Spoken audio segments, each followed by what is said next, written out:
आज हम एक प्रॉब्लम जो कि इलेक्ट्रिक पोटेंशियल से रिलेटेड है उसको सॉल्व करेंगे। तो जो प्रॉब्लम हमारे सामने है वो ये है कि आपके पास under what condition a big metal sphere and a small metal sphere in electrical contact is that with a wire joining them will be at the same electric potential।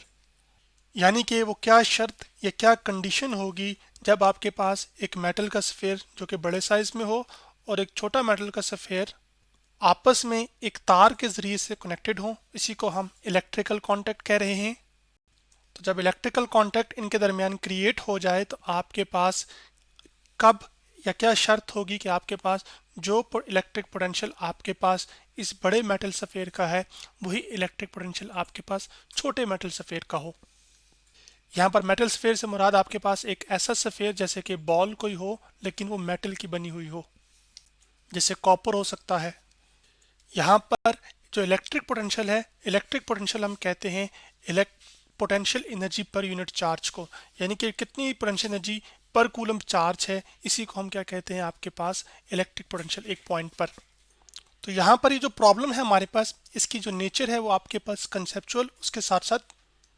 के साथ साथ ये क्वालिटेटिव प्रॉब्लम भी है। Conceptual में यहाँ पर आपके पास ये है कि हमने जो कॉन्सेप्ट इस्तेमाल करना है वो इलेक्ट्रिक पोटेंशियल का करना है और आपके पास ये शर्त रखी हुई है कि आपके पास जो है ना इलेक्ट्रिक पोटेंशियल दोनों स्फीयर्स का क्या हो जाए, वो सेम हो जाए। और ये क्वालिटेटिव इस वजह से क्योंकि आप इसके अंदर कोई वैल्यूज यानी कि नंबर्स पुट नहीं करेंगे, सिर्फ एक जनरल एक्सप्रेशन ड्राइव करेंगे जिससे हमें ये पता चल जाएगा कि क्या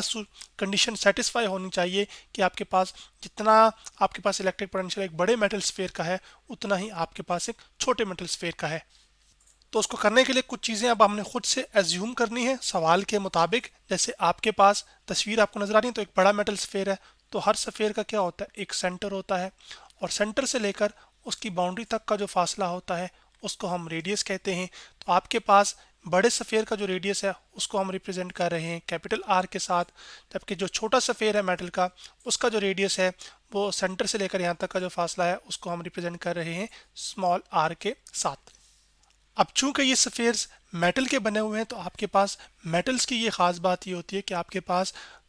ये कंडक्टर्स होते हैं, कंडक्टर में से जो इलेक्ट्रिसिटी है वो आसानी के साथ पास हो जाती है। तो मेटल्स के अंदर जो चार्ज होता है ना वो उसकी सरफेस के ऊपर डिस्ट्रीब्यूट होता है। तो इस बात को मैं यहाँ पर लिख देता हूँ, charge Q is distributed on surface of metal, यानी कि जो मेटल की सरफेस है इसके ऊपर चार्ज डिस्ट्रीब्यूट होगा। इनसाइड आपके पास मेटल के कोई चार्ज नहीं होगा। तो अभी हम ये कह लेते हैं कि आपके पास जो चार्ज है एक बड़े मेटल सफेयर पर, उसको जो कि इसकी सरफेस पर डिस्ट्रीब्यूट है वो हम कह लेते हैं कि आपके पास कैपिटल क्यू है, और स्मॉल जो मेटल सफेयर है उसके ऊपर जो डिस्ट्रीब्यूटेड है वो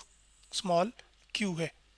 अब जो बड़े मेटल सफेयर का इलेक्ट्रिक पोटेंशियल है आपके पास चार्जेस की वजह से आपके पास किसी डिस्टेंस पर, उस पोटेंशियल को हम कह रहे हैं आपके पास V1 का नाम दे देते हैं। जबकि आपके पास जो छोटा मेटल स्फेयर है उसकी वजह से जो इलेक्ट्रिक पोटेंशियल है आपके पास उसकी सरफेस पे कह लें या किसी और डिस्टेंस पर, उसको हम नाम अभी दे रहे हैं V2 का।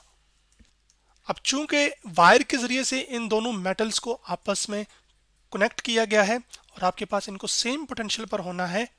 उसके लिए हमने शर्त मालूम करनी है। तो इसका मतलब है कि बड़े मेटल के सफ़ेयर के ऊपर या बड़े मेटल पर आपके पास क्या होगा कि उसका चार्ज मूव करके यहाँ पर नहीं जाएगा और इसका चार्ज यहाँ पर नहीं जाएगा, क्योंकि जो पोटेंशियल है इलेक्ट्रिक पोटेंशियल वो सेम है। चार्जेस तब फ्लो करते हैं जब इलेक्ट्रिक पोटेंशियल में डिफरेंस हो, जिसको हम पोटेंशियल डिफरेंस भी कहते हैं। तो एक चार्ज की वजह से जो इलेक्ट्रिक पोटेंशियल क्रिएट होता है किसी भी पॉइंट पर, उसका जो एक्सप्रेशन हमने इससे पहले पढ़कर आ चुके हैं वो क्या होता है, V इज इक्वल टू के, जो कि कूलम्स कांस्टेंट है यहाँ पर, उसके बाद Q जो कि अमाउंट ऑफ चार्ज है जिसकी वजह से वो पोटेंशियल क्रिएट हो रहा है, और R वो फासला है जिस पर आप उस इलेक्ट्रिक पोटेंशियल की वैल्यू को देख रहे हैं। तो चलें इसको हम लेबल भी कर लेते हैं कि आपके पास K क्या है, हमारे पास ये कूलम्स कांस्टेंट है, R हमारे पास डिस्टेंस है, जबकि Q आपके पास चार्ज है जिसको मैं मुकम्मल कर देता हूँ, और V क्या है हमारे पास, ये आपके पास इलेक्ट्रिक पोटेंशियल है। तो इसको चले मैं यहाँ पे लेबल भी करता हूँ, तो V क्या हमारे पास इलेक्ट्रिक पोटेंशियल है। अब आपके पास दोनों सफेयर्स के ऊपर जो इलेक्ट्रिक पोटेंशियल है वो क्या होना चाहिए, वो सेम होना चाहिए। यानी कि ये हमें गिवन एक तरह से, और उसको होने के लिए क्या शर्त है वो हमने मालूम करनी है। तो फिर हम क्या करेंगे कि आपके पास जो V1 है उसको इक्वल रखेंगे आपके पास V2 के, और उससे वो शर्त मालूम कर लेंगे कि आपके पास किस शर्त के अंदर आपके पास ऐसा हो सकता है कि एक बड़े मेटल स्फीयर का जो इलेक्ट्रिक पोटेंशियल है वो बराबर हो एक छोटे मेटल स्फीयर के इलेक्ट्रिक पोटेंशियल के, जब उनको एक तार के जरिए से जोड़ दिया जाए।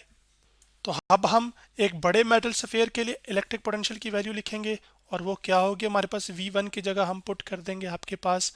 K। आपके पास जो इलेक्ट्रिक पोटेंशियल का एक्सप्रेशन मैंने बताया था वो Q, जबकि चार्ज है किसका, यहाँ पर वो बड़े मेटल स्फीयर का आएगा जो कि कैपिटल Q है, जो कि मैंने यहाँ पे लिख दिया, डिवाइडेड बाय आ जाएगा आपके पास डिस्टेंस जो कि R है। अभी हम सरफेस के ऊपर ही इलेक्ट्रिक पोटेंशियल को दोनों के अंदर केसेस में कैलकुलेट कर रहे हैं। सो के क्यू आवर क्या आ जाएगा हमारे पास R, और वो बराबर आ जाएगा आपके पास इक्वल टू जो छोटा मेटल स्फीयर है उसके लिए जो इलेक्ट्रिक पोटेंशियल है वो V2 है, तो उसकी वैल्यू क्या होगी, K तो कूलम कांस्टेंट है, उसकी वैल्यू तो चेंज नहीं होती ना, आपके पास K, उसके बाद Q आ जाएगा उसका चार्ज जो उसके ऊपर डिस्ट्रीब्यूट है वो भी इसकी सरफेस पे डिस्ट्रीब्यूट होगा, और डिवाइडेड बाय आपके पास सेंटर से लेकर इसकी बाउंड्री तक का जो डिस्टेंस है वो R है। अब अगर आप देखें तो यहाँ पर ये जो K है ये इस K से क्या हो जाएगा, कैंसिल आउट। इसका मतलब ये है कि आपके पास इलेक्ट्रिक पोटेंशियल दो मेटल स्फीयर्स का तब सेम हो सकता है जब चार्ज टू रेडियस रेशो पहले स्फीयर की बराबर हो दूसरे स्फीयर की चार्ज टू रेडियस रेशो के।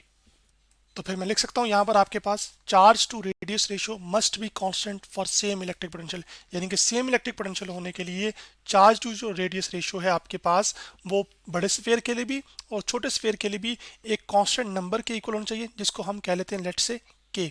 अब इसी सवाल को आपको वो नंबर्स की टर्म्स में भी पूछ सकता है। फॉर एग्जांपल नंबर्स की टर्म्स में अगर मैं आपको बताऊं तो अगर हम ये कह लें कि आपके पास जो बड़ा स्फीयर है उसके ऊपर हम मान लेते हैं कि अभी जो चार्ज है वो आपके पास 36 कूलम है और इसका जो रेडियस है वो हम कह लेते हैं कि वो 6 है, तो चले मैं इसको 6 मीटर कर लेता हूँ फॉर एग्जांपल, और जो चार्ज की वैल्यू है इसको मैं 36 कूलम कर लेता हूँ। तो आपके पास सबसे पहले हम बड़े स्फीयर के लिए चार्ज टू रेडियस रेशो निकाल लेते हैं, तो वो आपके पास कितनी आ जाएगी, तो वो मैं यहाँ पर इसकी वैल्यूज को पुट भी कर लेता हूँ।